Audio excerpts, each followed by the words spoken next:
এই জন্যে আমি বারবার আপনাদেরকে মনে করে একটা কথা, আমার জীবন থেকে উপলব্ধি করি একটা কথা, যে একমাত্র আল্লাহ ছাড়া এই পৃথিবীতে এবং পরকালে আমাদের আপন বলে কেউ নাই। বাকি সবাই সবার স্বার্থের জন্য আছে। মানুষ মানুষের অবস্থানকেই মূল্যায়ন করে, মানুষ মানুষের অবস্থানকেই মূল্যায়ন করে। আল্লাহ রাব্বুল আলামিন আপনার ভিতরটাকে ভালোবাসেন।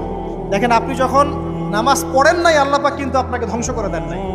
আল্লাহ পরম করুণাময় আপনাকে হেদায়েত দিয়ে নামাজি বানিয়ে দিয়েছেন।